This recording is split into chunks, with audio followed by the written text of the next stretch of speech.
I would like to say, if you are new to growing seeds, then this is for you. So enjoy the video.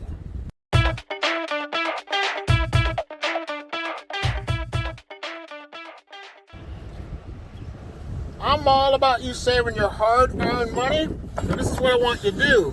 Let's get one of these egg cartons right here. And I want you to put, if you have worm castings, use worm castings as the soil. And you're probably thinking, all you need to do is get your soil in here, your worm castings, or whatever you're going to use. Plant your seeds in here, let them start to grow. And then once they're ready to plant into the ground, you can cut this out and apply this part into the ground because it's biodegradable. It'll break down, it'll become extra compost to your garden bed.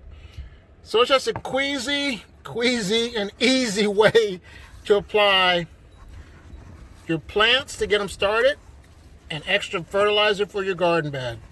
So if you found this video helpful, all I ask that you like, subscribe, share, and have a great day. Bye.